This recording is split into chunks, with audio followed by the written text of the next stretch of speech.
Hello and thank you for watching today's unboxing and assembly video. In today's video, we're going to unbox and assemble the GoGo Elite Traveler Plus 3-wheel, known as model number SC53. It's made by Pride Mobility. It's one of the most popular travel-friendly mobility scooters. It comes apart into 5 pieces as shown on the screen here. I'm going to leave the brochure on the screen for a few moments. Feel free to go back to it at any time to see the specifications. To unbox this scooter, all you're going to need is something sharp like a pair of scissors or a knife, and you can go ahead and just cut the tape along the top of the box carefully and open the box. Upon opening the box, you're going to see a safety sheet and a piece of cardboard. Go ahead and read that sheet and put the cardboard to the side. Be sure to also read your user manual in its entirety. You'll see that there on top. And you'll find the charger on top in a piece of styrofoam, as well as the armrests. The charger is known as a 24-volt XLR charger. And what you want to do is just start taking out the pieces of styrofoam that are loose along the top and get all the components out, including the armrests, which do flip up, and we'll show you how to install those in a moment. We're just going to put them to the side now. You'll also find the seat post in one of the big blocks of styrofoam. We'll show you how to install that momentarily. Go ahead and put that to the side as well with the armrests.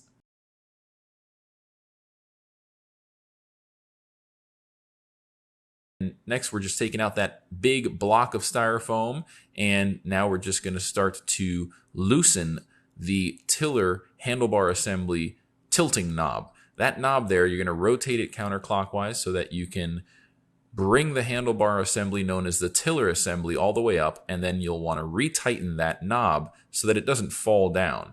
That knob is used to adjust the tilting angle of the tiller assembly, which we'll show you how to do later on in the video. Now we're just taking out the basket, which comes in a bag. It's a large front basket that attaches to the steering column. And at this point, we're going to also grab the battery box right by the handle. You'll notice the logo on the side, which tells you the make and the model of the scooter.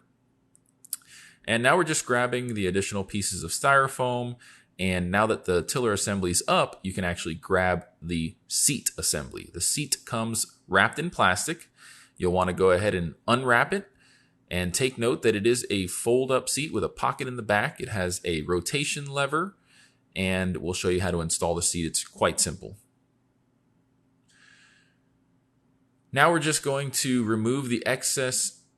Now we're showing you the colored panels that come with the GoGo Elite Traveler Plus. You can change the scooter from red to blue very easily. The panels just pop right out. The next thing you're going to want to do is just take out all the additional pieces of packaging before you get ready to remove the scooter from the box. To remove the scooter from the box, it's recommended that you take a box cutter or a knife and cut out the front of the box. We're taking out the 2 corners, which make it a lot easier to cut the box. You'll want to grab a sharp knife and carefully cut the front part of the box completely out as shown here. This is going to allow you to fold down the front flap of the box and roll the scooter right out of the box without needing to deadlift the scooter out of the box. You will need to lift the front wheel and take out that styrofoam block that's used as a wheel cradle. And then what we do is we basically start to unwrap the scooter by taking the big plastic bag and rolling it under the wheels. You'll want to grab the back part of the scooter by the handle and just start to roll it out, but you need to make sure that the wheel well cradle styrofoam block in the back comes out. It will attach itself to the wheels. You'll have to push it off. You'll also want to put the freewheel lever into neutral mode so that the brakes are disengaged. The scooter has automatic brakes and they're always engaged unless you hit that lever. You'll also notice that the tiller does not turn, so you need to unlock the tiller with the turning lock right above the front wheel. You just push it in and rotate it counterclockwise to unlock it, clockwise to lock it. The front basket goes on very easily. There are 2 rails on the back of the basket, which you'll slide right onto the set of 2 hooks on the front of the scooter on the steering column. You just push down and make sure that those hooks lock into the rails, and there's a little tab to remove the basket, which you'll just push on and then lift up. The next step you want to do is grab the little bag inside of the big bag with the user manual in it. That little bag is going to contain 5 quick release pins. Those pins are going to come in different sizes. You're going to have 2 that are thin and 3 that are thick.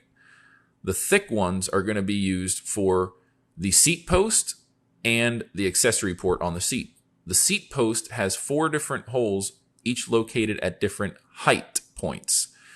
If you want to adjust the height of your seat, you simply use the thick quick release pin and slide it through one of the lower holes or the higher holes to adjust the height of the seat. So we just did that there. We slid the pin through, and now we're going to install the battery, which does have a charger on it, a fuse, and a breaker switch in case your scooter loses power. Now we're going to install the seat. In the middle of the seat on the bottom, there is a male connector, and that just falls right into the seat post hole.